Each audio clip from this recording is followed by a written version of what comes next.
थलपती म्हणजे समूहाचं नेतृत्व करणारा, मराठीत सांगायचं तर नेता किंवा सेनापती.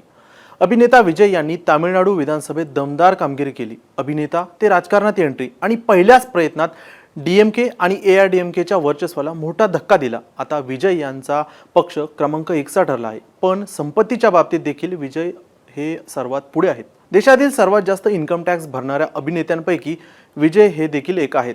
मात्र शेअर मार्केटमध्ये विजय यांची गुंतवणूक जास्त नसल्याचं पाहायला मिळतंय. तामिळनाडूला एमजीआर आणि जयललिता यांच्यानंतर तिसरा सुपरस्टार मुख्यमंत्री मिळणार आहे. पण पडद्यावरचा हिरो आणि विधानसभेतला लीडर यात जमीन आसमानाचा फरक असतो. विजयच्या संपत्तीचे आकडे काय हेच आपण पुढील काही मिनिटात पाहणार आहोत. नमस्कार, मी स्वानंद, मुंबई तकमध्ये तुमचं स्वागत. अभिनेते विजय यांची 624 कोटी रुपयांची संपत्ती आहे. चल मालमत्ता, ज्याला की आपण मूवेबल प्रॉपर्टी म्हणतो, अशी मालमत्ता जी की एका ठिकाणाहून दुसऱ्या ठिकाणी सहजपणे हलवता येते. कायदेशीर भाषेत ज्या मालमत्तेचा जमिनीशी कायमस्वरूपी संबंध नसतो तिला चल मालमत्ता म्हणतात. अभिनेता विजय यांच्याकडे 404 कोटी रुपयांची चल मालमत्ता आहे, ज्यामध्ये 230 कोटी रुपये बचत खात्यात आहेत, तर 100 कोटींची विविध बँक खात्यांमध्ये मुदत ठेवी आहेत. 20 लाखांपेक्षा कमी शेअर मार्केटमध्ये गुंतवणूक आहे. सोनं, चांदी आणि हिऱ्यांचे जवळपास 6 कोटी रुपयांचे दागिने अभिनेता विजय आणि त्यांच्या पत्नीकडे आहेत. यात 15 लाखांचे चांदीचे दागिने, 1 कोटी रुपयांचे सोन्याचे दागिने व त्यांच्या पत्नीकडे 5,40,00,000 दागिने आहेत. तसेच विजय यांच्याकडे अनेक गाड्या देखील आहेत, ज्यात BMW, टोयोटा लेक्सस आणि वेलफायर आणि BMW 17 आणि मारुती स्विफ्ट अशा गाड्यांचा समावेश आहे. तर विजय यांच्याकडे 220 कोटी रुपयांची अचल मालमत्ता आहे.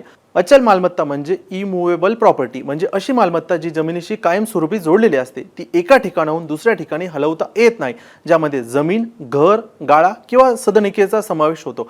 अभिनेता विजय यांच्याकडे 220 कोटी रुपयांची अचल मालमत्ता आहे, ज्यात 20 लाखांची शेतजमीन, 22 कोटी रुपयांचे 3 फ्लॅट आणि 82 कोटी रुपयांच्या 4 व्यावसायिक मालमत्ता आणि 115 कोटी रुपयांचे 10 घरांची किंमत आहे.